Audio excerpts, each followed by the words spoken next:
บ่มีสิทธิ์หึงสิทธิ์ห่วงอีหยังเจ้า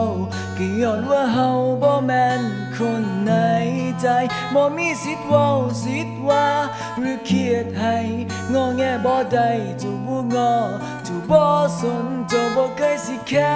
บ่ลาแล้วก็บ่สนเป็นหยังจึงบ่รู้ตนคนที่มันหักเจ้าหลายทั้งที่อ้ายนั้นหักพร้อมทั้งทุ่มเทให้ใส่ละสิ่งที่ได้แค่เสียใจก็บ่มีจำใส่สมองเจ้าของเอาไว้ว่าอย่าไปหักไผง่ายๆแบบนี้คันรู้ว่าตอนจบมันสิเจ็บจังสิบ่รู้สึกดีกับไผง่ายๆจำใส่สมองเจ้าของไว้นะคนที่เขาบ่แค่ไปงึดคู่หลายจำบ่ละหือจื้อบ่หัวใจย้อนหักคนง่ายๆก็เลยเจ็บหลายง่ายๆแบบนี้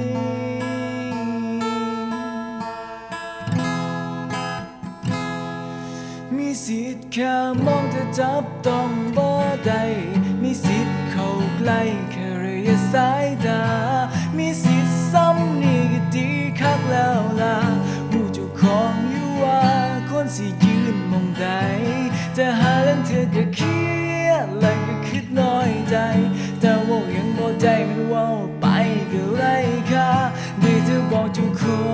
งว่าให้ลืมน้องซะแล้วจำคำไว้ว่าอย่าไปหักเขาจำใส่สมองเจ้าของเอาไว้ว่าอย่าไปหักไผง่ายๆแบบนี้คันหูตอนจบมันสิเจ็บจังสิบ่รู้สึกดีกับไผง่ายๆจำใส่สมองเจ้าของไว้นะคนที่เขาบ่แค่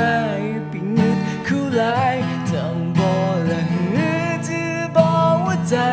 ย้อนหักคนง่า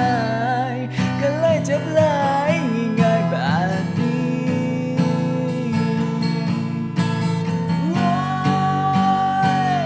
จำใส่สมองเจ้าของเอาไว้ว่าอย่าไปหักไผง่ายๆแบบนี้ขึ้นหัวตอนจบ